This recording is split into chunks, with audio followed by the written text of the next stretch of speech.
जिस तरह से आप सेवा में रहते हो, क्या कुछ चमत्कार या कुछ ऐसी एहसास आप लोग को होते हैं कि उनके थ्रू आपको कनेक्ट हो रहा हो? सेठ कारीगर और पुजारा ध्यान धरकर सो गया, रात ही रात में 1 गज का अंतर हो गया, मतलब 1 हाथ बालाजी महाराज का मंदिर स्वयं ऊपर चला गया।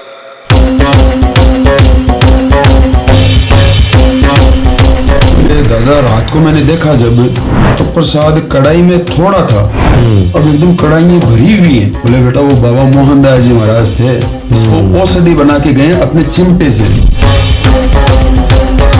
उस छेद के अंदर से एक हाथ दिखाई दे रहा है, उस हाथ के ऊपर जोत दिखाई दे रही है जलती हुई।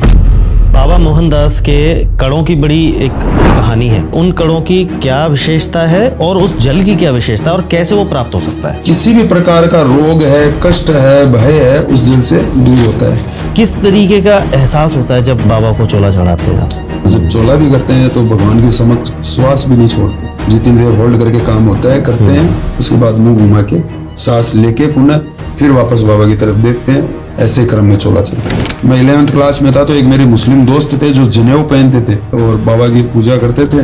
विश्व भर में हनुमान जी महाराज के हजारों मंदिर हैं, जिनमें सबसे शांत स्वरूप हनुमान जी महाराज का सालासर बालाजी में विराजमान। यहाँ पे हर बात के लिए, हर भूल चूक के लिए क्षमा बालाजी महाराज दे देते हैं। तो जैसे वो सामने गए तो बालाजी महाराज खुद बोले कि देख पुजारी, अगर भोजन प्रसाद तूने नहीं ग्रहण किया है तो भोजन प्रसाद मैंने भी ग्रहण नहीं किया। तो पुजारी जी का देहवास हो गया। तो उस दिन अगर हम दर्शन करते हैं तो हमको बाबा का थोड़ा चेहरा उदास भी लगता है। जब भक्त दर्शन करने आते हैं तो कुछ वीडियोस बनाते हैं तो उनको रोका जाता है। आप वीडियो आराम से बाबा के डाल पाते हैं जी। क्यों है ऐसा कि मतलब आपको ये छूट है और एक भक्त को छूट नहीं है? मोबाइल को धन्यवाद है, वैसे भक्तों के हाथ जुड़वाने बंद करवा दिए बाबा के आगे, क्योंकि जैसे आप मंदिर में घुसते हो हाथ तो आपने जोड़े ही नहीं।